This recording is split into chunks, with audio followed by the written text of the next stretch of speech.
मैं अपने मुख्य अतिथि महोदय से अनुरोध करता हूं कि मेरे साथ आए और मंच पर स्थान ग्रहण करें। साथ में हमारे जो सीनियर प्रोफेसर लोग हैं, मिश्र जी हो गए, Ramod sir, madam Reena madam, Lakshmi madam, आप सबसे अनुरोध है कि मंच पर आकर बैठे और जैसे ही कार्यक्रम की शुरुआत होगी, हमारी कार्यक्रम की मुख्य समारोह द्वारा हम लोग को जो आदेश दिया जाएगा वैसा हम लोग पालन करेंगे। सारे बच्चे लाइन पे बैठ जाएं और आज के इस कार्यक्रम का आनंद ले और अपनी सहभागिता करनी है। अगर इच्छुक है कोई तो अपना नाम जरूर हमारी जो अनुज सर को दे दें, ठीक है? कि अनुज सर याद रखेंगे उस चीज़ को और लिख भी लेंगे। उनको पता भी होगा कि कौन सा बच्चा कुछ करना चाहता है और एक लिस्ट बनने की कुछ प्रोग्राम्स जरूर होने चाहिए। अध्यापकों से अनुरोध बैठ जाए अभी और मैं कमाल सर से अनुरोध करता हूँ कि मेरे साथ आके मंच पर स्थान ग्रहण करें और साथ ही प्रोफेसर्स को भी अनुरोध है। बाकी चूंकि समय अब करीब 5 मिनट के आसपास बचा हुआ है इस कार्यक्रम में शुरुआत में, तो एक व्यवस्था पूरी तैयार हो। यारंग और प्रोफेसर विनोद कुमार मिश्र जी से अनुरोध है कि वो अपना स्थान ग्रहण करें और अब ध्वजारोहण का कार्यक्रम कुछ ही पलों प्रारंभ होने वाला है, तो छात्राओं से निवेदन है कि वो शांति व्यवस्था बनाए रखें और लाइन अप रहें। जी, मुख्य शास्त्रा डॉक्टर अरविंद कुमार उपाध्याय जी मंच पर अपना स्थान ग्रहण करें।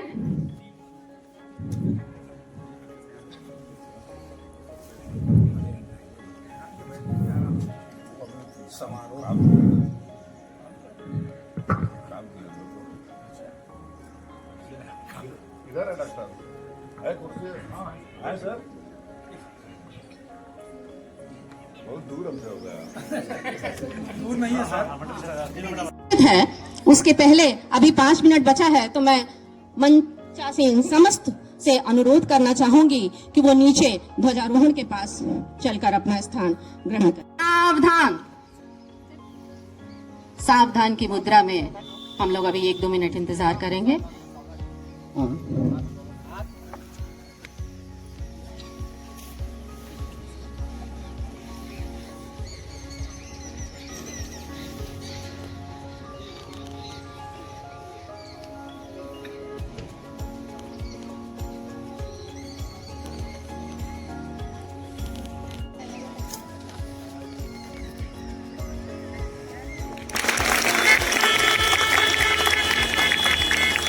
झंडे को सलामी देंगे।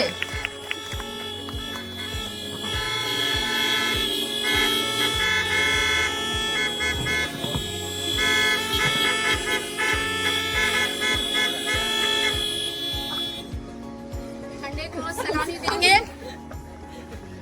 राष्ट्रगान प्रारंभ।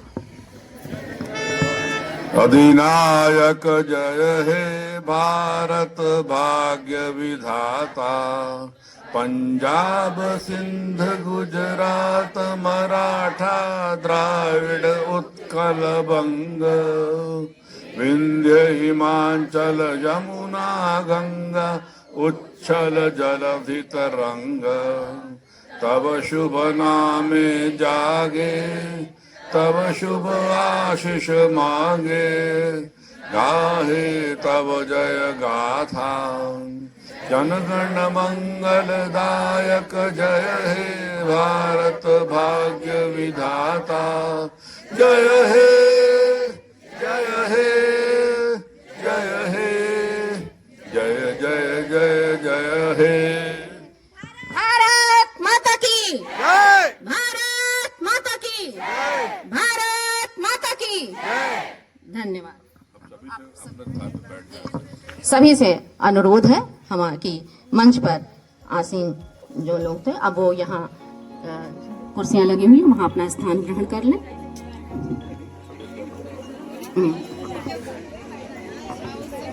ना फिजिक्स डिपार्टमेंट के हेड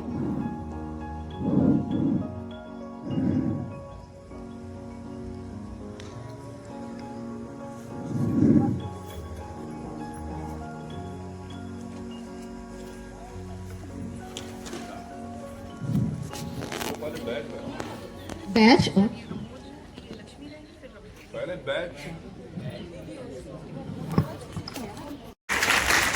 इसी क्रम में डॉक्टर अनुज कुमार सिंह वनस्पति विज्ञान के असिस्टेंट प्रोफेसर आमंत्रित हैं बैज अलंकरण के लिए। डॉक्टर प्रज्ञा वर्मा गृह विज्ञान विभाग से, डॉक्टर निशा मिश्रा सहयोग के लिए हैं।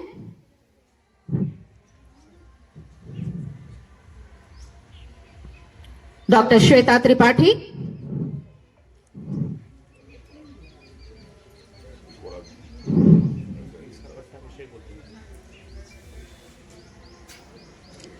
डॉक्टर अनुज कुमार सिंह महाविद्यालय के आदरणीय प्राचार्य जी का अंगवस्त्रम से अलंकरण करते हुए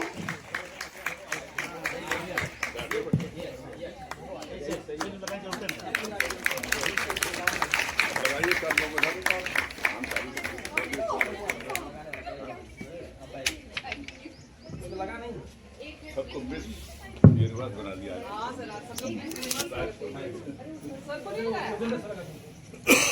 डॉक्टर विनोद कुमार मिश्र जी, प्रोफेसर विनोद कुमार मिश्र जी का बैज अलंकरण करते हुए डॉक्टर अनुज कुमार सिंह जी, मुख्य शास्त्र डॉक्टर अरविंद कुमार उपाध्याय जी का बैज अलंकरण करते हुए डॉक्टर योगेंद्र लाल वर्मा जी, डॉक्टर प्रोफेसर प्रमोद कुमार मौर्य जी का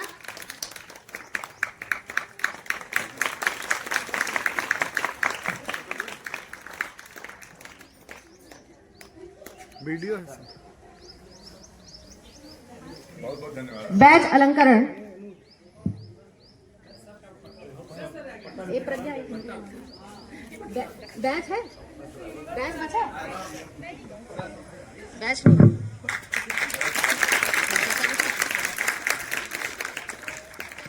ये स्वागत का क्रम था उपस्थित योग हेतु उपलब्ध होगी।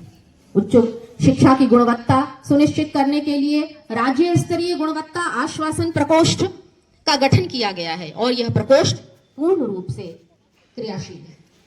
वर्तमान वित्तीय वर्ष 2024-25 में प्रदेश के राजकीय महाविद्यालयों में मेजर ध्यानचंद योजना अंतर्गत खेल कूद इंफ्रास्ट्रक्चर विकसित किए जाने हेतु प्रदेश के 171 राजकीय महाविद्यालयों को प्रति महाविद्यालय 1 लाख रुपए आवंटित किया गया है।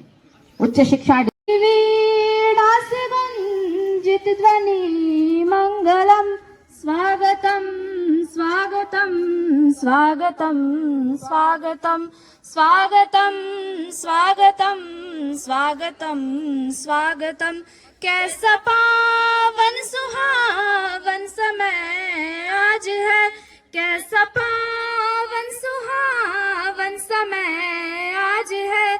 आप आए अतिथियों में सर ताज है, आप आए अतिथियों के सर ताज है। देव की भांति पूजन करे आज हम, देव की भांति पूजन करे आज हम। स्वागतम स्वागतम स्वागतम स्वागतम स्वागतम स्वागतम स्वागतम स्वागतम। मन की बगिया से हमने है कलियां चुनी, मन की बगिया से हमने है कलियां चुनी। श्रद्धा के फूल से हमने माला बुनी, श्रद्धा के फूल से हमने माला बुनी। करते हैं मिलके आरोपित सुमन आज हम, करते हैं मिलके आरोपित सुमन आज हम। स्वागतम स्वागतम स्वागतम स्वागतम स्वागतम स्वागतम स्वागतम स्वागतम। मन की वीणा से गुंजित ध्वनि मंगलम, मन की वीणा से गुंजित ध्वनि मंगलम। स्वागतम स्वागतम स्वागतम स्वागतम स्वागतम स्वागतम स्वागतम स्वागतम। धन्यवाद।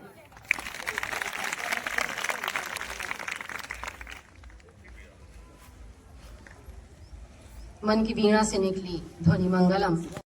मंच के करीब आ जाएं। छात्राएं स्वागत नृत्य के लिए मंच के करीब आए। ये हमारी मुख्य समारोहिका का पैच लगाकर अलंकरण किया गया। श्रोता है डॉक्टर निशा। और ये स्वागत का ही क्रम चल रहा है और हमारी महाविद्यालय की हिंदी विभागाध्यक्ष डॉक्टर सुचिता वर्मा जो सारे कार्यक्रमों में लगी रहती हैं, अभी आज के सांस्कृतिक कार्यक्रम की भी तैयारी उन्होंने कल की थी और वो सह समारोहिका है।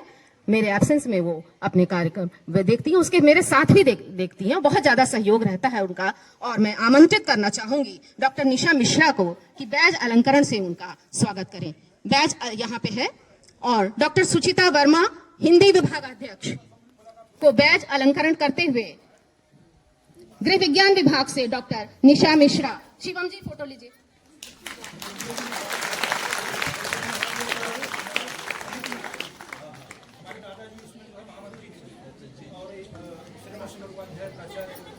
बहुत बहुत धन्यवाद देना चाहूंगी डॉक्टर प्रज्ञा वर्मा और डॉक्टर निशा मिश्रा को।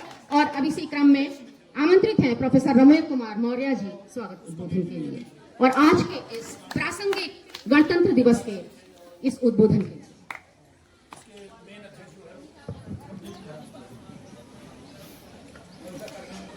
मंचासीन प्राचार्य sir, Kamal Ahmed Siddiqui sir, professor Reena madam, professor Lakshmi madam, professor Vinod Kumar Mishra sir, professor Aradhana Verma madam, Suchita madam और सभी हमारे प्राध्यापक, कर्मचारी, छात्र छात्राएं, गणतंत्र दिवस के इस अवसर पर मैं सबका स्वागत करता हूं। गणतंत्र दिवस समारोह के अवसर पर एवं सरदार वल्लभ भाई पटेल के 150वीं जयंती वर्ष 2024-25 के शुभ अवसर पर आज मुख्य अतिथि के रूप में पधारे हम लोग के आदरणीय सम्माननीय विषय के अग्रज हैं और प्रबुद्ध विद्वान प्रोफेसर डॉक्टर कमाल अहमद सिद्दीकी सर, मंचासीन मंच की अध्यक्षता कर रहे हमारे संस्था के प्राचार्य और संरक्षक डॉक्टर पी.एन. डोंगरे सर, उपस्थित IQAC समन्वयक प्रोफेसर रीना सिंह मैम, यहाँ पे उपस्थित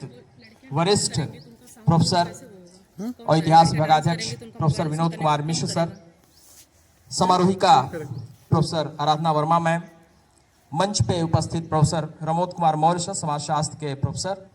अपना स्थान ग्रहण कर लें। मंचासीन आज के मुख्य अतिथि महोदय डॉक्टर कमाल अहमद सिद्दीकी जी, इस महाविद्यालय के अत्यंत प्रिय प्राध्यापक प्राध्यापिकाओं और उनसे भी ज़्यादा प्रिय छात्राओं, मैं एक श्लोक के साथ में आज का अपना भाषण शुरू करूंगा।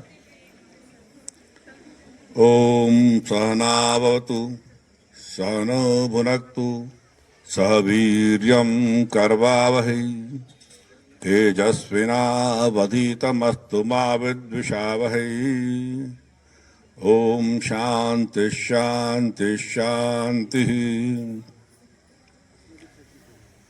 जुलाई में जब मैं इस महाविद्यालय में आया तो अत्यंत खुद की बनाई हुई कठिन परिस्थितियों में था और मैं खुद से ही ट्रांसफर करा के यहाँ पे आया और यहाँ आने के बाद एक एहसास हुआ कि बहुत सही जगह पे आ गए हो। तो पहले तो मैं अपने जो मुख्य अतिथि महोदय हैं इनकी थी डॉबन मार के पास गई थी और इनकी और मेरी तुलना में करूंगा, आज कालिदास फेल हो जाएंगे। ठीक है, पहली बात तो इनकी थीसिस डॉबन मायर पास गई, वो तो एक अच्छी बात है, बहुत बड़ी बात है। उससे बड़ी बात है कि इनका BHU में 18 महीने में थीसिस जमा करने का रिकॉर्ड है। और दूसरा है, आपके सामने जो व्यक्ति खड़ा है उसी डिपार्टमेंट के उसी लैब से हमारा पूरे 8 साल के अंतिम दिन 27 फरवरी को मैंने थीसिस जमा की थी, तो ये भी मेरा अजब रिकॉर्ड है। तो आप देख सकते हैं कि दो लोगों में बहुत तुलनात्मक रूप से बहुत चीजें बनती हैं। अगर मैं सरदार पटेल हूं, सोचिए आप खाली है। अगर मैं सरदार पटेल हूं तो ये महात्मा गांधी है। अगर मैं सुभाष चंद्र बोस हूं तो ये अरविंदो घोष हैं। अगर मैं शोले पिक्चर का, अगर कमाल था शोले पिक्चर के जय हैं तो मैं वीरू हूं। अगर मैं डॉन पिक्चर का डॉन हूं तो कमाल साहब शाम के शाकाल हैं। ये सब बातें मैं इसलिए बोल रहा हूं कि ये सब सही है एकदम, वो भी मना नहीं कर पाएंगे आप कुछ बोल रहे हैं सही। अभी उदाहरण से बताऊंगा इसको। 1 मार्च 1987 को मैं रिसर्च जब ज्वाइन करके गया लैब में, तो सबसे बड़ी लैब भाई साहब के पास थी, सबसे बड़ी lab botany department, terrestrial ecology lab. मुझे गुरुजी ने बताया कि आप चले जाइए अंदर लैब में बैठिए। मैं गया तो एक पीछे की तरफ एक काला सा आदमी बैठा था। उसने पर्दा उठा के घुस गया बनारसी स्टाइल में, बोला अंग्रेजी में, how dare you come in, how dare you come in without permission. वो काला मन का गोरा आदमी कमाल था। पूरी जिंदगी में पहली बार डांट खाया था और अब अंतिम बार की डांट रही कि उस दिन समझ में आ गया कि आपको कहीं जाना है अगर तो आपको तरीका सही होना चाहिए। और कमाल साहब से वो उस दिन से मेरे गुरु हुए। अभी कुछ दिन पहले हम लोगों ने कार्यक्रम जब तय किया था तो हमने सबसे कहा था कि किसी को अतिथि को नहीं बुलाया जाएगा और ये कार्यक्रम अपने से कर लिया जाएगा। जिस दिन मना कर मैं निकला बाहर तब तक इनका फोन आ गया। इनका फोन आता है तो अक्सर टेंशन ही होता है, लेकिन उस दिन अच्छा लगा हमको कि चलो एक मुख्य अतिथि मिल गया हमको, नॉन कंट्रोवर्शियल, जिनके साथ कोई नकारात्मक बातें, इतनी लंबी सर्विस 1987 से बाद से लेके आज तक की जो है, कोई नकारात्मक बातें किसी ने कभी नहीं कही होंगी। कुछ बातें अनुज जी ने बताई, मैं कुछ बातें बताता हूँ। ये बहुत ही अच्छी किताबें लिखते थे और पहली बॉटनी में एक किताब जो उन्होंने लिखी थी, छोटी सी बुक थी, वो आज शायद छपती नहीं है, लेकिन आज छापी जाए अगर तब भी उससे अच्छी किताब पॉली बॉटनी में आज भी नहीं है। किताबें बहुत छापते थे, लिखते थे, एडिट कराते थे, हमसे भी कुछ पढ़वा लेते थे। हाँ, हम पढ़वा, छोटे भाई अपना कर लेते थे सब काम। लेकिन मौका ताड़ा एक दिन हमने। कैसे मौका ताड़ा? इन्होंने किताब लिखी पर्यावरण पर और हमसे बोला बाबू जाके जरा बनारस में एक कवर प्रिंट बनवा था, कवर प्रिंट। तो जो लड़की बैठी थी उसको प्रिंट कंप्यूटर काम करने वाली, हमने कहा बहुत गड़बड़ हो गया कवर प्रिंट पे। क्या लेखक का नाम डॉक्टर कमाल अहमद सिद्दीकी लिखा हुआ है, दूसरा अश्विनी कुमार मिश्रा लिखा हुआ है, तीसरा डॉक्टर प्रदीप नारायण डोंगरे लिखा ही नहीं है। तो उन्हें से गलती हुई क्या, जोड़ दी, एक किताब मेरी छप गई। ठीक है, तो कुछ ऐसे धोखेबाजी भी करने पड़ती है अपने बड़े लोगों के साथ। मैं कभी कभी तो किताब मैं अपने बायोडाटा में दिखाता हूँ, हिंदी में है किताब, तो उसको मेरे बहुत काम आता है वो। मैं अक्सर करता हूँ, यह एक कहावत है, कहते हैं लोग, if wealth is lost nothing is lost, if, और क्या है, if health is lost something is lost and opportunity lost everything is lost. तो ये बात मुझे उस दिन दिमाग में आई जब एक पत्र आया सरकार की तरफ से कि 1924 25-26 वर्ष को सरदार पटेल के 150वीं जयंती वर्ष के रूप में मनाया जाएगा। इस कॉलेज में बहुत दिखाना नहीं चाहिए, लेकिन कहूँगा तब भी, ये कॉलेज काफ़ी पिछड़ गया है, चाहे जो कारण हो, पिछड़ गया है। तो मैंने देखा पिछड़ने का कारण क्या है कि हमारे पास भी कोई रेफरेंस इमेज नहीं है कॉलेज में। इस कॉलेज में घुसो तो ना कॉलेज का गेट का नाम दिखता है, आज लग गया है, यहाँ पे केशव प्रसाद मिश्र लिखा हुआ है, आज लिखा हुआ है, ये पहली बार।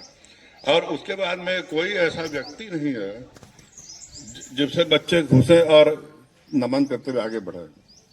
अब ऐसा हो गया कि क्योंकि पटेल जी का नाम हमने बात किया कि हम लोग इसकी प्रतिमा स्थापना किया जाए, तो अरविंद जी बोले अरे पटेल जी बिना गांधी के नहीं लग सकते तो गांधी भी लगवाना पड़ेगा। तो हमको 3 स्टेप दिखाई दिए कि अपने जो भारत आज है उसके 3 स्टेप हैं। एक 1857 की क्रांति, जहाँ काशी की पैदा हुई। काशी भी दिखता है, हमेशा मैं जब भी जाता हूँ तो मुझे बनारस जरूर दिखाई देता है। तो काशी की एक बेटी जिसको लक्ष्मीबाई आप लोग जानते हैं, जिसका नाम मणिकर्णिका था पहले, उस मणिकर्णिका के बिना इस कॉलेज में कुछ नहीं हो सकता है। तो इसीलिए हमने कहा कि नहीं, हमारे आप कैंपस में आइए, लेकिन रानी लक्ष्मीबाई को याद कीजिए। हमारी छात्राओं में भी वो गुण, उनका जज्बा, छत्र उठाने का और शस्त्र उठाने का जज्बा छात्राओं में आना चाहिए। शस्त्र उठाना मतलब ये नहीं होता है कि हमेशा तलवार से ही मारा जाए। शस्त्र मतलब होता है कि आपने ज्ञान से मार सकते हैं। अब ये कैंपस हमको पूरा लगता है इसलिए कि अब हम लोग गेट से घुसते हैं तो हमको रानी लक्ष्मीबाई दिखाई देती हैं। 1857 क्रांति 19वीं शताब्दी की हुई, ठीक है। आज हम लोग कौन शताब्दी में जी रहे हैं? 21। आज हम शताब्दी में कौन जी रहा है? कौन सा शताब्दी है बताइए? 20वीं है कि 21वीं है कि 22वीं है? 21वीं शताब्दी है। तो 19वीं शताब्दी हो गई। 20वीं शताब्दी में गांधी जी शुरुआत की 1916 के आसपास से, मान लीजिए। उनके साथ बहुत लोग जुड़े। देश आज़ाद हो गया। आज़ाद होने से पहले बारदोली में गए थे, तो वहाँ पे ये लौह पुरुष सरदार पटेल मिल गए। सरदार पटेल इस सब से बहुत दूर थे पहले, लेकिन गांधी से मिले तो उनको लगाया कि यार ये आदमी तो गजब का है, इसके साथ चलना ही काफ़ी है। तो उस दिन से उन्होंने जो अपने वस्त्र बदले और खादी धारण की, उसके बाद से फिर देश आज़ाद हुआ और देश बहुत समस्याओं के साथ आज़ाद हुआ। देश के एकीकरण का प्रश्न था और उस समय पटेल काम आए इस देश के, और देश को आज जिस एकता के सूत्र उन्होंने जोड़ा उस समय, वो आज तक वैसे ही जुड़ा हुआ है। मैं चाहता हूँ कि सरदार पटेल के लिए हम लोग इतनी तेज तालियां बजाएं अब, जितनी पहले इस कॉलेज में न बजी कभी। मैं एक बार फिर से आपसे अनुरोध करता हूँ कि एक बार फिर से इतनी जोश तालियां बजाएं जैसे इस महाविद्यालय में कभी न बजी है।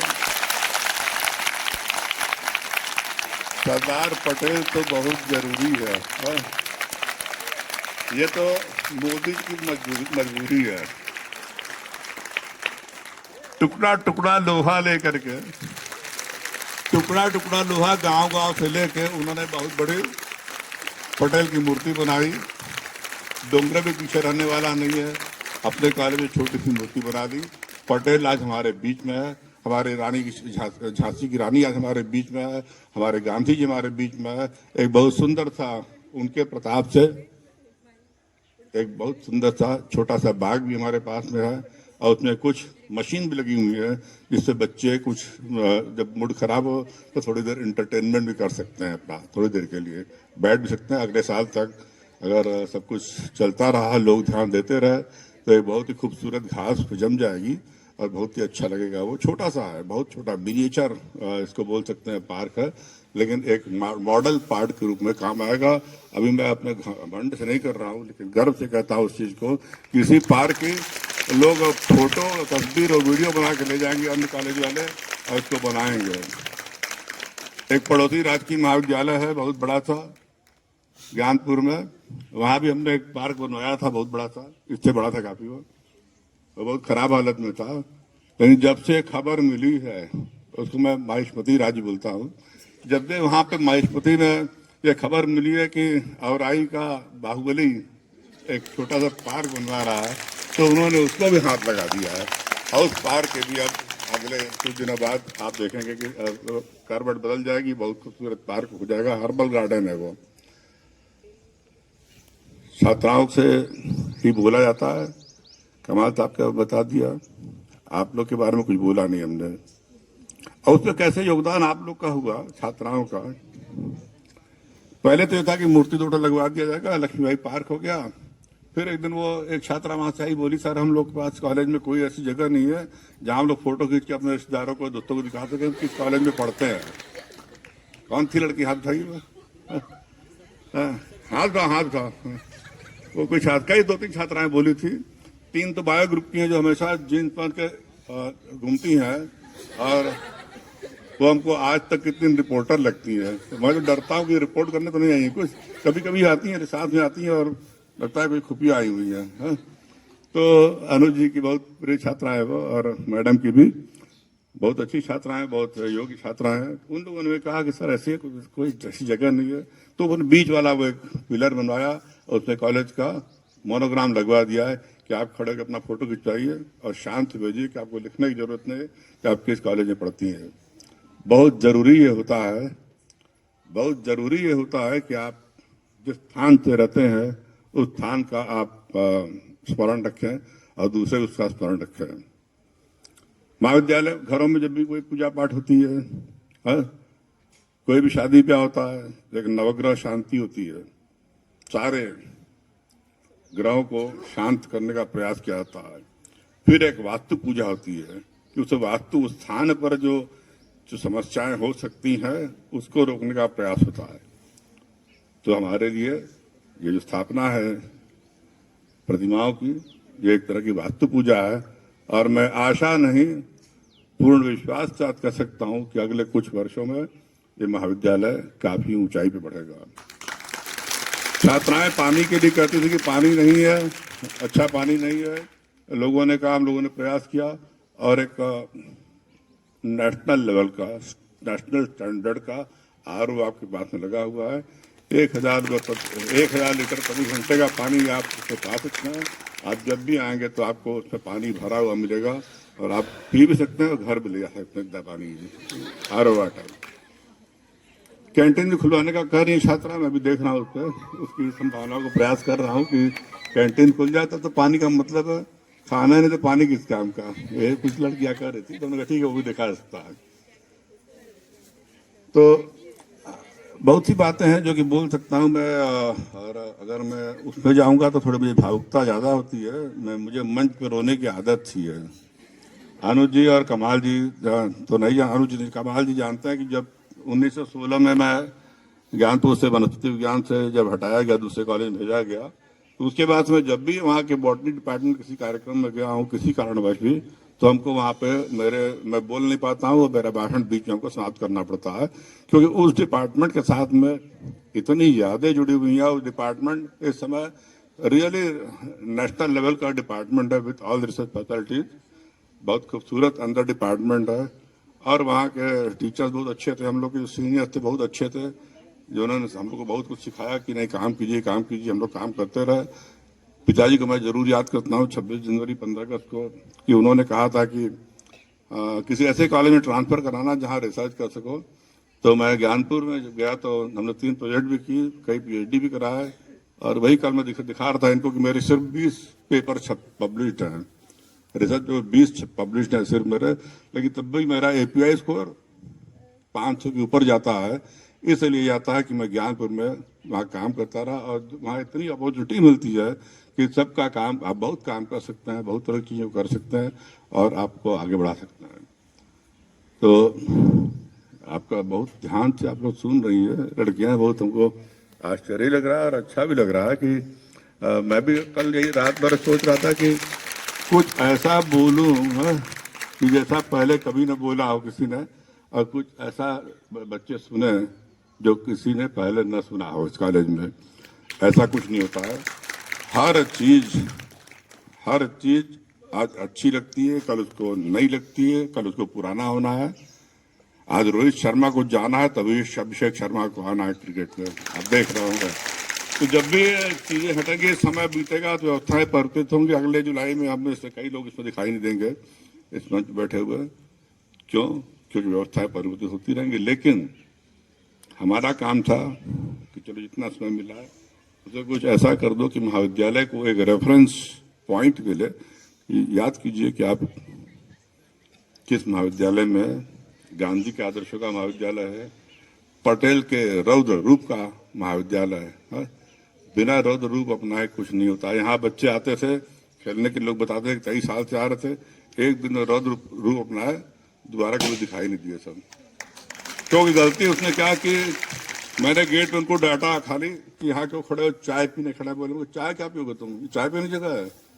तब तक फिर अंदर आया तो एक छात्रा बोली सर वो नीली शर्ट वाला हमको थोड़ा सा कुछ बोल रहा था।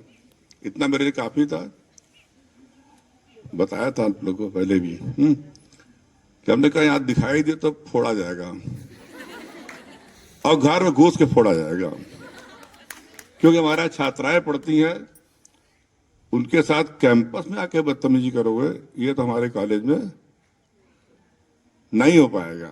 हाँ? वो चले गए। एक छात्रा दोपहर में हमको बात 2 बजे के बाद आई है, बोली सर वो मेरे भाई को भी कोई फोड़ता है ऐसे। हमने कहा भाई भाई को क्यों फोड़ना है? बोले वो भी सर कुछ ऐसे लड़कों के साथ घूमता है और शायद खराब हो जाएगा आगे। तो छात्राएं यहाँ ये होती हैं, लड़कियां ये होती हैं जो हर समय हर पल अपने बारे में, अपने परिवार के बारे में सोचती रहती है। तो अभी इसीलिए आप लोग को मैं सभी छात्राओं को देवी मानते हुए आप लोग को सादर चरण स्पर्श करते हुए अपनी वाणी के लिए आह्वान देता हूँ। जय हिंद, जय भारत।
Morning everyone. आदरणीय मेरे प्रिय प्रबंधक एवं प्राचार्य जी, आप सभी को मैं नमस्कार और गणतंत्र दिवस की शुभकामनाएं।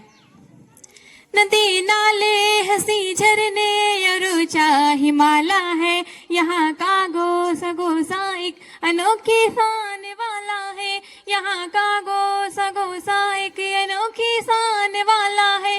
बुलंदी पर जो लहराता है वो परचम निराला है, बुलंदी पर जो लहराता है वो परचम निराला है। ये अजमत का निशा अपना तिरंगा सबसे आला है, बुलंदी पर जो लहराता है वो परचम निराला है। ये अजमत का निशा अपना तिरंगा सबसे आला है। हमारा फक्र है, अरमान है, आंखों का तारा है। ये हिंदुस्तान, ये हिंदुस्तान, ये हिंदुस्तान हमारा है। ये हिंदुस्तान, ये हिंदुस्तान, ये हिंदुस्तान हमारा है।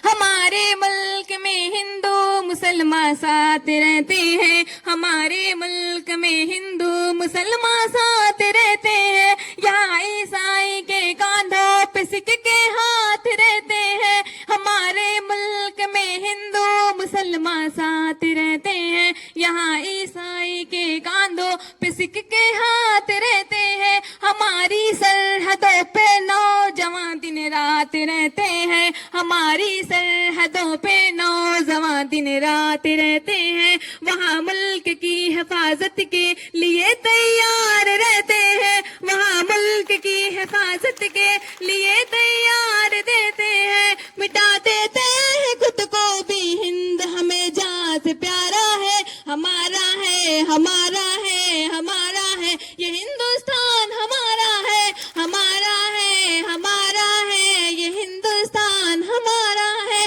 बुलंदी पर जो लहराता है वो परचम निराला है। ये अजमत का निशान अपना तिरंगा सबसे आला है। हमारा है, हमारा है, ये हिंदुस्तान हमारा है। धन्यवाद। 1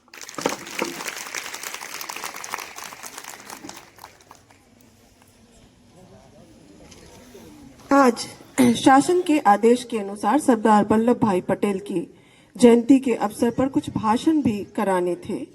ये तय था। उसी के संदर्भ को ध्यान में रखते हुए हमारा महाविद्यालय एक छात्रा रितु दुबे, हमारे विद्यालय की छात्रा Ritu Dubey MA 3rd semester से अनुरोध है कि वह अपने तैयार भाषण को यहाँ प्रस्तुत करें। इतिहास के सागर में भी उसे नहीं समा सकता। किसी देश का आधार एवं एकता उसकी अखंडता पर निर्भर करता है। साथियों, जब हमारा भारत देश आजाद हुआ 1947 ईस्वी में, तब हमारे देश में 550 से भी अधिक छोटी बड़ी देसी रियासतों में बटा हुआ था, जिन्हें हिंदुस्तान में मिलाना बेहद जरूरी था, जो कि एक चुनौतीपूर्ण कार्य था। स्वतंत्रता प्राप्ति के बाद सरदार वल्लभ भाई पटेल ने अखंड भारत के एकीकरण में स्वतंत्रता प्राप्ति के बाद सरदार वल्लभ भाई पटेल ने अखंड भारत एकीकरण के निर्माण में अखंड भारत के निर्माण महत्वपूर्ण योगदान दिया। इनके इस महत्वपूर्ण योगदान को भुलाया नहीं जा सकता, क्योंकि इन्होंने उस देसी रियासतों की रचाओं को यह स्पष्ट कर दिया था कि उनका अलग राज्य का सपना असंभव है। अखंड भारत के गणतंत्र का हिस्सा बनने में ही उनकी भलाई है। और उन्होंने अपनी बुद्धिमत्ता और राजनीतिक दूरदर्शिता से देश को एकीकरण किया, भौगोलिक एकीकरण में महत्वपूर्ण योगदान दिया। जय हिंद, जय भारत। जिनकी वजह से आज का दिन देखने को मिल रहा है और हम और आप इस खुले आकाश में शुद्ध वायु में सांस ले रहे हैं। मुझे इस महाविद्यालय में इस प्रमुख अवसर पर बुलाने के लिए माननीय प्राचार्य जी का और इस महाविद्यालय परिवार के प्रति मैं धन्यवाद ज्ञापित करता हूं, आभार व्यक्त करता हूं कि आपने मुझे यह सम्मान दिया। बहुत बहुत धन्यवाद। इस महाविद्यालय के संरक्षक मेरे अनुज भाई और अनन्य मित्र, सखा कह सकते हैं, माननीय प्राचार्य प्रोफेसर प्रदीप नारायण डोंगरे जी, महाविद्यालय के मुख्य शास्त्रा doctor Arvind Upadhyay ji, IQAC coordinator professor Reena Singh ji, समारोहिका प्रोफेसर आराधना वर्मा जी, परीक्षा प्रभारी प्रोफेसर विनोद कुमार मिश्र जी, जूलॉजी प्रभारी डॉक्टर लक्ष्मी यादव जी, समाजशास्त्र के प्रोफेसर डॉक्टर रमोद कुमार मौर्य जी, बहुत सारे प्राध्यापकों का नाम मैं नहीं जानता हूं, मैं क्षमा चाहता हूं, लेकिन मेरे जो सहयोग में मेरे साथ कभी न कभी काम किए हैं या जिनसे मैं परिचित रहा हूं, उनमें डॉक्टर ज्योत्सना जी, डॉक्टर तौफीक जी, हमारे साथ बहुत दिनों तक काम करती रहीं doctor Manisha ji, doctor Prakash Chandra Gupta ji, rovers rangers में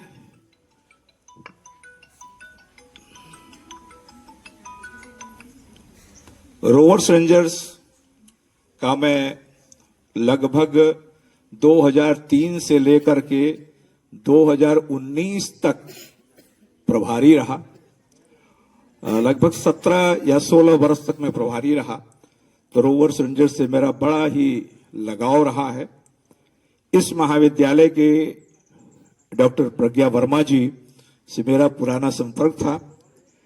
डॉक्टर श्वेता त्रिपाठी जी जो नई आई हैं, वो भी इसकी प्रभारी हैं। NSS के डॉक्टर योगेंद्र वर्मा जी, डॉक्टर अनुज जी, महाविद्यालय के क्लास 3 के लोग जिनको मैं दो लोगों को बहुत अच्छी तरीके से जानता हूं, श्री अंजनी जी, श्री प्रवीण कुमार दुबे जी। हमारी एक यहां पर सुपरिचिता पुत्री के समान श्रीमती निशा जी, मैं इन लोगों को जानता हूं। बाकी हमारे जितने भी प्राध्यापक साथी हैं, उन लोगों को मैं प्रणाम करता हूं, क्योंकि वो गुरु हैं और मैं इस जनपद का विद्यार्थी हूं, इसलिए मैं अपने सारे प्राध्यापकों को प्रणाम करता हूं। इस प्रांगण में इस जनपद के या इस क्षेत्र के जो गणमान्य हैं, जो पत्रकार बंधु हैं और मेरे सामने बैठी हुई मेरी प्रपौत्रियां मैं इसलिए कह रहा हूं क्योंकि मेरी पुत्री और पुत्रों के ये पुत्रियों समान हैं। मेरी तीसरी पीढ़ी है और ये सृजनकर्ता हैं, ये मां हैं, इसलिए मैं इन्हें भी प्रणाम करता हूं और प्रणाम के साथ अपनी बातों को मैं आगे बढ़ाता हूं। मेरे जीवन में बहुत सारे उतार चढ़ाव जैसे सबके होते हैं, मेरे साथ भी हुए हैं। डॉक्टर प्रदीप नारायण डोंगरे जी का मेरा संबंध बहुत दिनों से ही रहा है, रिसर्च के जमाने से ही लेकर के। मैं 1984 लास्ट में रिसर्च में गया था, उसके बाद प्रोफेसर डोंगरे साहब का आगमन हुआ था मेरे लैब में। तब से लेकर के आज तक ये बड़ा ही प्रेम पूर्वक जीवन बीता। एक दूसरे से हम लोग प्रेम भी करते रहे, लड़ते भी रहे, और शायद यही प्रेम की प्रकाष्ठा है कि एक दूसरे से जो प्रेम करता है वो खूब कायदे से लड़ता भी है। उनको यह अधिकार होता है कि वो कुछ भी कहें, कुछ भी सुने, लेकिन कोई फर्क एक दूसरे पर नहीं पड़ता है। मेरे डोंगरे साहब बहुत ही कर्मयोगी व्यक्ति रहे हैं, कितने महाविद्यालयों में रहे हैं, उनकी अनूठी पहचान हो ही जाती है। आज जो उद्यान डोंगरे साहब ने बनाया है, कल वो रिटायर हो जाएंगे, कोई और संरक्षक होगा। बहुत सारे लोग ट्रांसफर भी होते रहते हैं, राजकीय सेवा है, लेकिन ये अमिट पहचान और आज के जितने लोग, जितने प्राध्यापक गण हैं जिनका नाम वहां पर अंकित है, यह सदैव सदैव बना रहेगा। यह बहुत बड़ी उपलब्धि होगी इस महाविद्यालय के लिए।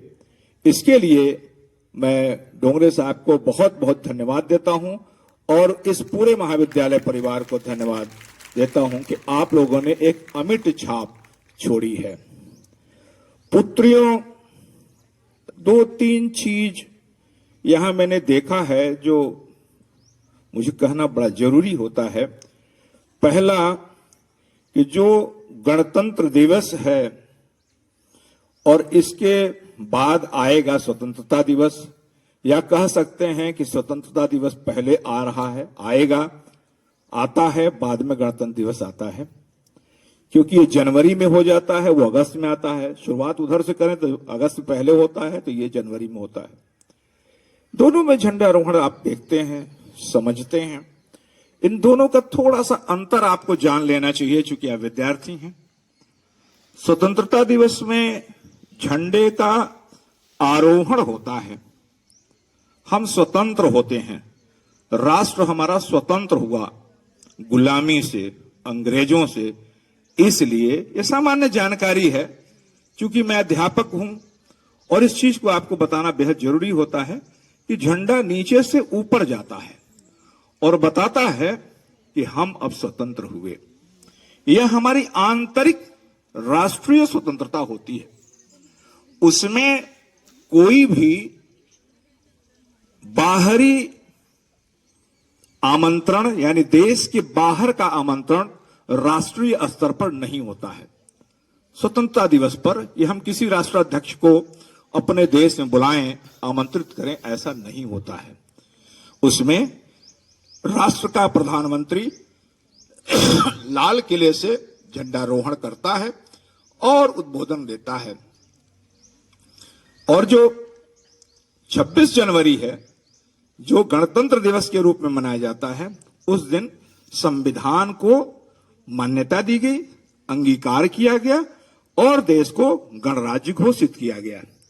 उस दिन राजपथ पर, जिसे आज हम न्याय पथ बोलते हैं, उस पर महामहिम राष्ट्रपति द्वारा झंडारोहण किया जाता। झंडा का आरोहण नहीं किया जाता, झंडे को फहराया जाता है।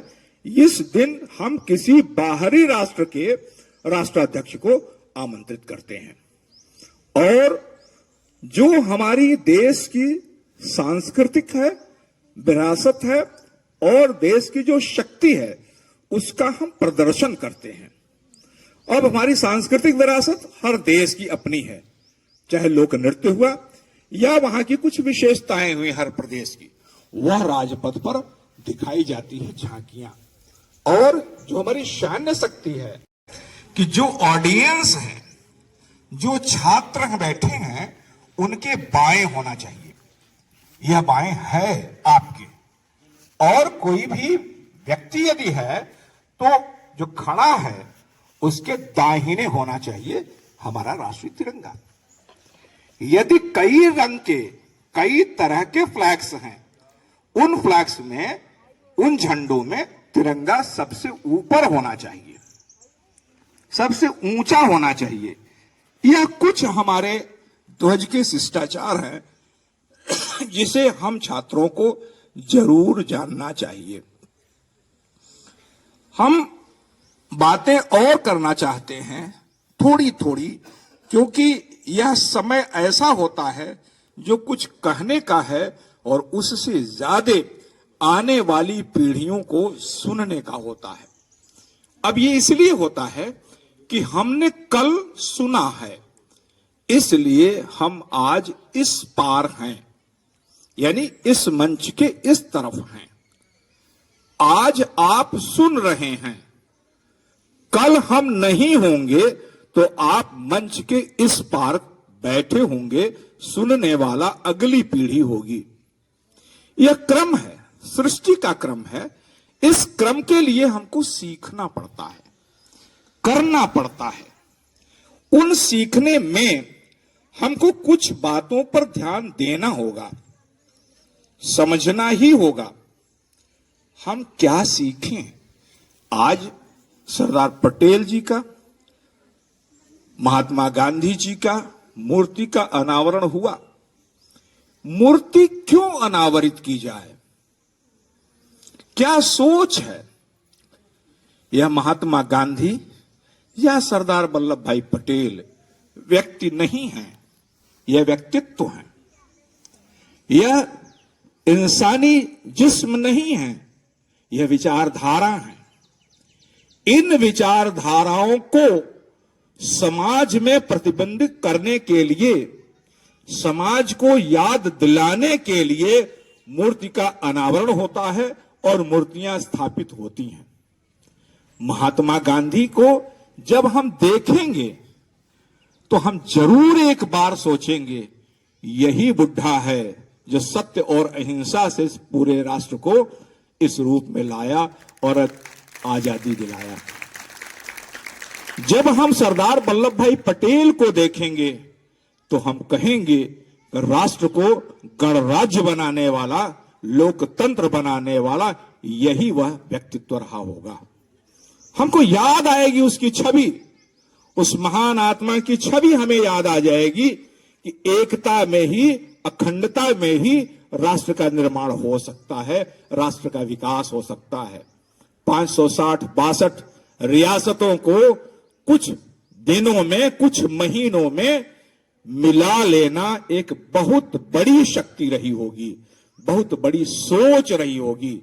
आज हम 10-12 लोगों को आपस में नहीं मिला पाते। सोचिए कि जिसका राज्य रहा होगा, जिसकी रियासत रही होगी, उस रियासत को कैसे विलित किया होगा, मिलाया होगा, उसको वर्चस्व उसका समाप्त हो गया होगा। हम तो यहां के राजा हैं, हम तो यहां के नवाब हैं। कितना संघर्ष वाली बातें रही होंगी, लेकिन आप विचार करिए, एक लौह पुरुष, इसीलिए लौह पुरुष भी नाम रखा गया होगा कि बिना मार काट के, बिना लड़ाई झगड़े के, बिना फौजदारी के उन्होंने 562 से ज्यादा रियासतें राष्ट्र को समर्पित कर दिया और राष्ट्र में विलय करके एक गणराज्य का निर्माण किया।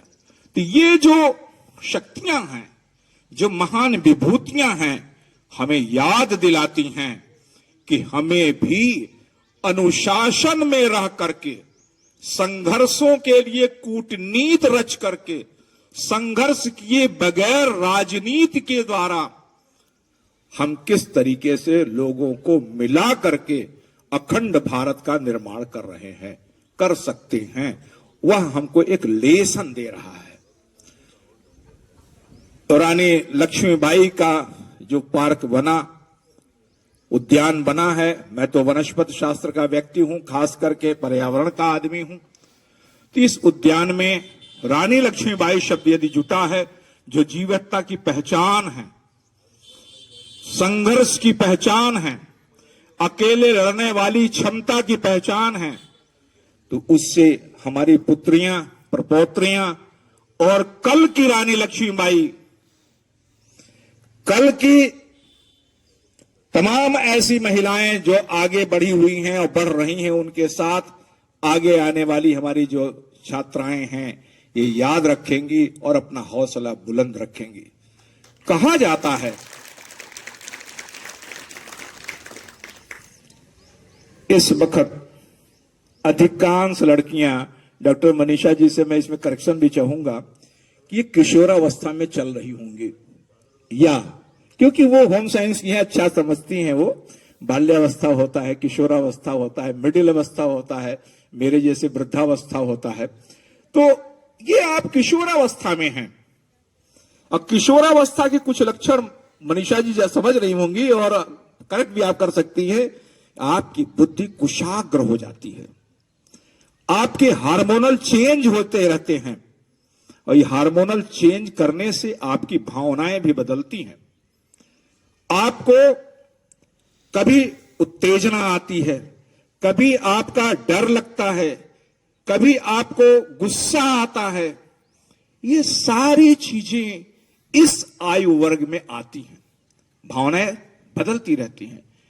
इन भावनाओं में दो विचार हो सकते हैं, नकारात्मक भी हो सकते हैं, सकारात्मक भी हो सकते हैं। तो आपको उन भावनाओं को अपने कब्जे में करना है, अपने वश में कर लेना है, और सकारात्मक विचारों को लगा करके राष्ट्र निर्माण में आपको अपना योगदान देना है। एक मोबाइल से हैकिंग करने वाला विद्वान होता है, वो विद्वान है, तब हमारा मोबाइल हैक कर लेता है, मेरे बैंक का पैसा भी उड़ा देता है। वह ज्ञानी है लेकिन नकारात्मक विचार वाला है। और आप एक सॉफ्टवेयर इंजीनियर बन करके एक राष्ट्र निर्माण में अपना योगदान देते हैं, तो यह सकारात्मक विचार है। तो आपको सकारात्मक विचार लेकर के आगे बढ़ना है। कितने बच्चे इसमें स्काउट गाइड और एनएसएस से जुटे हैं? जरा हाथ उठा दें। बहुत अच्छी संख्या है। हमारे रेंजर प्रभारी प्रज्ञा जी हैं। हम लोगों के यहां कहा जाता है, स्काउटिंग में, गाइडिंग में बात कहा जाता है कि आप अपनी अधिकारों की चर्चा करने के पहले अपने कर्तव्यों के बारे में जरूर विचार करें। उन कर्तव्यों के बारे में आपको सोचना होगा, तब आप अधिकारों की बात करेंगे। खास करके युवाओं के लिए आप कि कौन से कर्तव्य हैं, इसको इंगित करने के लिए 3-4 पॉइंट मैं आपके सामने रखना चाहता हूं, जो आपको जीवन भर याद करना पड़ेगा और सोचना पड़ेगा। आपके कर्तव्य 3-4 हैं। सबसे पहला कर्तव्य आपका स्वयं के साथ है। आप अपने प्रति कितने सजग हैं? आपकी सजगता आपके स्वास्थ्य से है मेरा संबंध।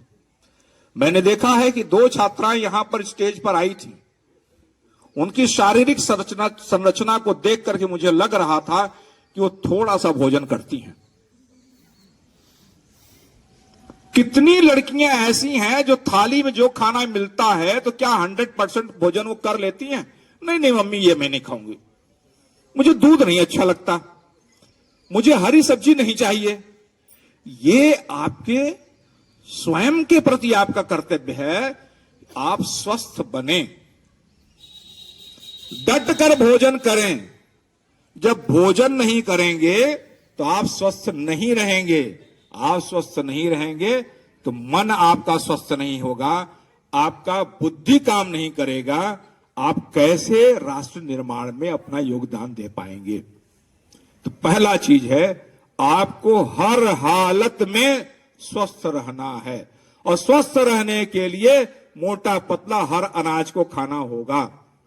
मोटा पतला मैंने इसलिए कह दिया कि मैं भाई पर्यावरण का आदमी हूं, अपनी बात डालूंगा जरूर। मैं जाड़े में बजड़ी की 2 रोटी खाता हूं। आप बता दें कि कोई आदमी ऐसा है लड़कियों में जो बजड़ी की रोटी खा रहा है? एक भी खा रही है, बड़ा अच्छी बात है। ये बजड़ी की रोटी खाना बुरा नहीं है। शायद ये मंच नहीं है इस कार्य के लिए, मेरे बोलने के लिए, लेकिन मुझे कहना पड़ता है पुत्रियों से कि हर मोटा पतला अनाज को खा लो, हर तिरंगा सब्जी को खा लो। तिरंगा सब्जी का मतलब हुआ केसरिया गाजर, सफेद मूली, हरा माने हरा सब्जी, सभी तिरंगे सब्जियों को खाना है, तब आप स्वस्थ होंगी। जो होम साइंस पढ़ता होगा मैडम जी इसको समझाएंगी। जब आप स्वस्थ रहेंगे तब सजग होंगे, तब आपका बुद्धि काम करेगा और विकास की तरफ आप आगे बढ़ेंगे। दूसरा कर्तव्य, आप अपने ईष्ट के प्रति समर्पित रहिए, झुकते रहिए। क्यों ईष्ट के प्रति आपको झुकना है? इसलिए झुकना है कि आप मोबाइल रख रहे हैं और पूछते हैं कितना मेगापिक्सल इसमें फोटो बढ़िया आएगा। मेरी बात आप समझने का प्रयास करें। मेगापिक्सल बढ़िया होगा तो बढ़िया फोटो आएगा, जूम करेंगे तो सुंदर सा दिखेगा। मेमोरी कितनी है कि हम 4 वीडियो बना लें, मेमोरी हमारी बन जाएगी। आपकी आंखें, आपकी बुद्धि कितने मेमोरी वाली हैं, कितना मेगापिक्सल की हैं, ये कहां से मिला आपको? ईष्ट ने दिया, ईश्वर ने दिया, इसलिए उसको नमन आप करें। एक बार एक साहब का हृदय खराब हो गया, मेरा भी खराब है थोड़ा सा, हृदय खराब था तो उन्होंने ऑपरेशन करवाया और 5 लाख रुपया लगा। 5 लाख रुपया लग गया तो ठीक ठाक हो गए। फिर उन्होंने वो बैठकर रोने लगे, जब सही हो गए तब रोने लगे। तो डॉक्टर बोला क्या हुआ? 5 लाख रुपया खर्च हो गया इसलिए रो रहे हैं? कहे नहीं 5 लाख नहीं, आप 50 लाख ले लेते, हमारे पास हमें दे देता। मैं तो इसलिए रहा हूं कि 2 दिन हमारा खाली दिल खराब हुआ तो 5 लाख रुपया लगकर मेरा ठीक हुआ। मेरा 60 वर्ष का उम्र बीत गया, ईश्वर ने हमसे 1 रुपया नहीं मांगा।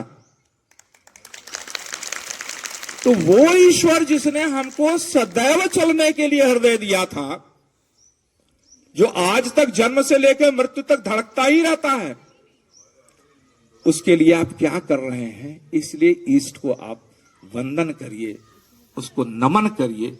1 मिनट का समय मिलता है, 5 मिनट का समय मिलता है, एक बार उसके सामने जरूर झुक जाइए, क्योंकि वही आपको इंसान के रूप में पैदा किया है।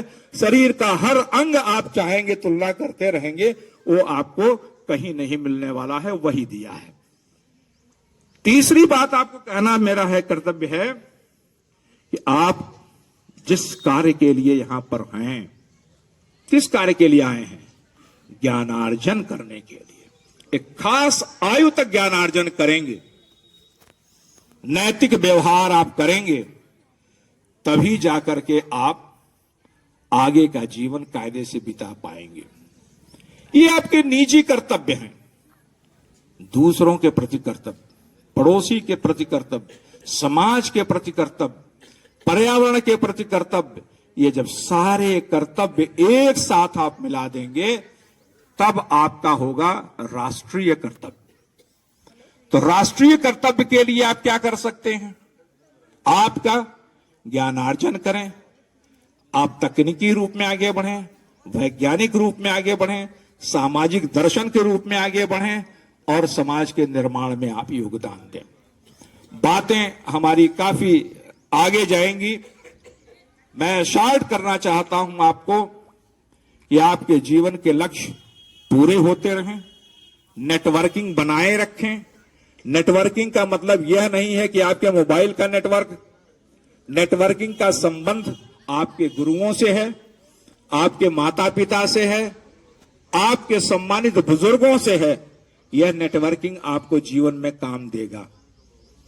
आप जो लक्ष्य बना रहे हैं उनमें जब आवश्यकता पड़े तो थोड़ा सा लचीलापन होना चाहिए, सहजता आपके साथ होना चाहिए। और ये लचीलापन सिर्फ आपको कार्य करने के लिए है, लेकिन आपके जीवन में आपकी नैतिकता के साथ यदि लचीलापन दिखाना पड़े तो एकदम गलत होगा। सामने कोई व्यक्ति आपके साथ अभद्रता करता है तब आपको लचीला नहीं होना है, आपको वहां पे लौह पुरुष जैसा उदाहरण प्रस्तुत करना होगा, आपको रानी लक्ष्मीबाई जैसा उदाहरण प्रस्तुत करना होगा। तो उस अभद्रता के लिए आपको लचीलापन नहीं है, बाकी आपके जीवन के संघर्षों के लिए लचीलापन होगा, तभी जाकर के आप राष्ट्र जीवन में आगे बढ़ पाएंगे। पे उतार दो, आरंभ है प्रचंड, आरंभ है प्रचंड, बोले मस्तकों के झुंड, आज जंग की घड़ी की तुम गुहार दो, आनुमान शान या की जान का हुदान, आज एक धनुष की बाड़ पे उतार दो। मन करे सो प्राण दे, जो मन करे सो प्राण ले, वही तो एक सर्वशक्तिमान है। विश्व की पुकार है, ये भागवत का शार है कि युद्ध ही तो वीर का प्रमाण है। कौरवों की भीड़ हो या पांडवों की नीड़ हो, जो लड़ सका है वही तो महान है। जीत वही तो महान है, जीत की हवस नहीं, किसी पे कोई वश नहीं, क्या जिंदगी है ठोकरों पे मार दो।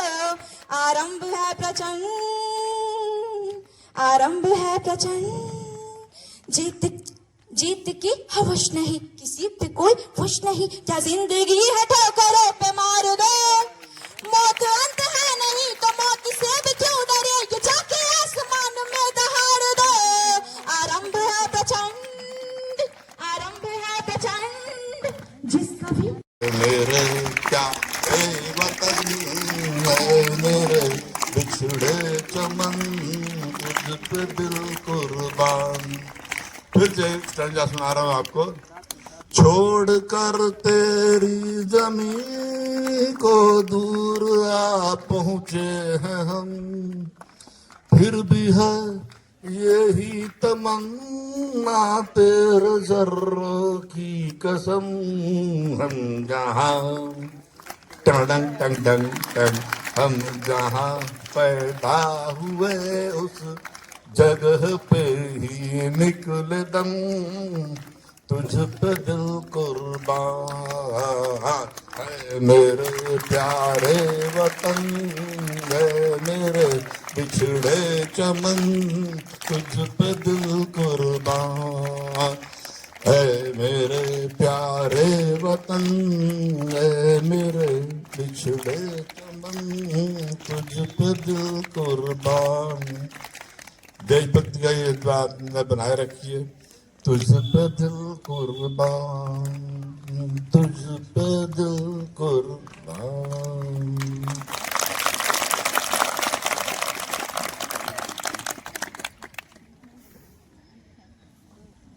जाने जा जाने मन ये समा ये बहार, दिल फिदा जाने सा, ऐ वतन जाने जा जाने मन ये समा ये बहार, दिल फिदा जाने सा। जज्बा तेरा जज्बा, तौबा मेरी तौबा, मेरी निगाह करती है, मेरी निगाह करती है तेरे कदमों पे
जिस्म तेरा सोने का हीरे मोती लाल जड़े हैं, हर जिस्म तेरा सोने का हीरे मोती लाल जड़े हैं। तेरे घर पे हम सब तेरे पहरेदार खड़े हैं। हम हैं तो क्या हम हैं प्यारे, हम हैं तो क्या हम हैं प्यारे। गाहे का है तेरा जलवा, तेरा जलवा जलवा, वो तेरा जलवा जलवा जलवा, तेरा जलवा जलवा, वो तेरा जलवा जलवा।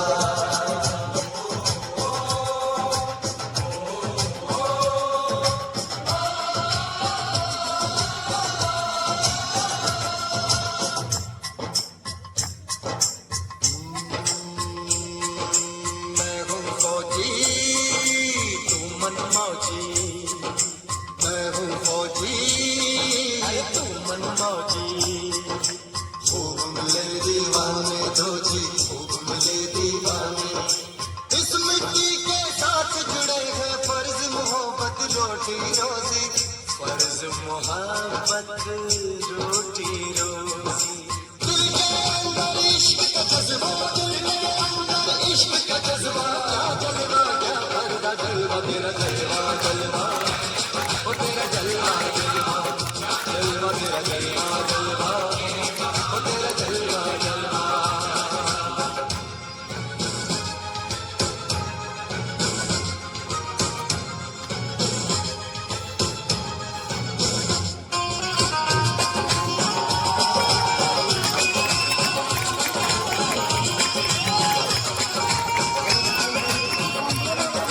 गुलशन गुलशन सहरा सहरा, महफिल महफिल सागल सागल, मस्ती मस्ती मस्ती मस्ती। जुल्फ में बादल जलवा जलवा, आँख में काजल क्या कहना, फूल सा मुखड़ा जलवा जलवा, चांद का टुकड़ा क्या कहना, चेहरा किताबी क्या कहना, होठ गुलाबी क्या कहना, चांद शराबी क्या कहना, हाथ नवाबी क्या कहना। कोई फरिश्ता या बंदा सबकी जुबान पे तेरा चरका जलवा, तेरा जलवा जलवा, ओ तेरा जलवा जलवा जलवा, तेरा